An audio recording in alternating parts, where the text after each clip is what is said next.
Hello, কি খবর সবার? কেমন আছো সবাই? এটা হচ্ছে আমার শিবরাত্রির দিনের ব্লগ। ঘুম থেকে উঠে স্নান সেরে ফুল তুলতে চলে আসলাম। আর বাহিরে যেসব টুকিটাকি জিনিস লাগবে যেমন বেলপাতা, তারপর হচ্ছে আকন্দ ফুল, ওই জিনিসগুলো ও আমাকে অ্যারেঞ্জ করে দিচ্ছিল। আর এদিকে আমি আজকে সকালে ঘুম থেকে উঠে স্নান করে শাড়ি পরে নিলাম। মহাদেবের প্রিয় রং নাকি সবুজ, তাই আমি একটা খুঁজে খাজে একটা সবুজ রং বের করি আলমারির কোণা থেকে। আর এই যে দেখতে পাচ্ছ, ও ডরমেটরির ওই পাশে বেল গাছ রয়েছে, ওখানে উঠে বেলপাতা নিয়ে আসতেছে। আর বেচারি সকাল প্রায় 8টা 9টা থেকে 11টা 11:30 পর্যন্ত শুধু ধুত্তরা ফুল খুঁজেছে কিন্তু পায়নি। দেন হচ্ছে এই যে কয়েকটা নীলকণ্ঠ ফুটেছে, ভাগ্যবশত অন্যান্য দিন এতগুলা ফুটে না। যাই হোক, মহাদেবের কৃপা।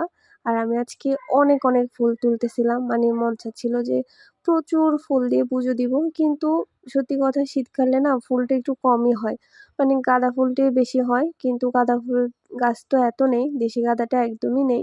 তাই হাইব্রিড যে গাঁদা ফুল গাছগুলো রয়েছে সেগুলোই নার্সারি থেকে এনে এনে লাগিয়েছিলাম, তাও যথেষ্ট ভালো ফুল দেয় আমি মনে করি।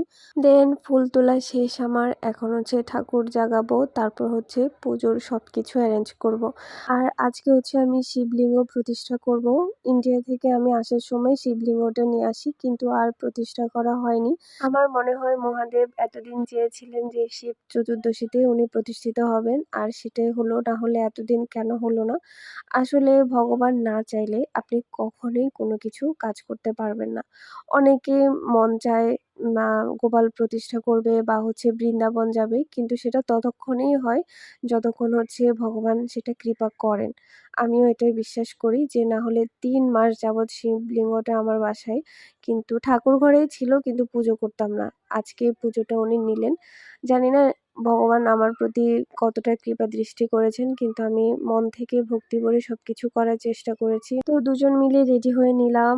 আর এই যে রেডি হয়ে একটু ওকে ডাকছিলাম, ও এত শাই, মানে ও ক্যামেরার সামনে একদমই আসতে চায় না। যাই হোক, আমারও ক্যামেরার সামনে আসতে একটু লজ্জা লাগে, তারপর আজকে আসলাম যেহেতু একটু সাজুগুজু করেছি, কারণ অনেক দিন আমার শাড়ি আর পরা হয় না। এত এত শাড়ি জমা হয়ে আছে, জানি না কেন এখন আর শাড়ি পরা হয় না। আর আগে যেখানে যেতাম সেখানেই শাড়ি পরে যেতাম।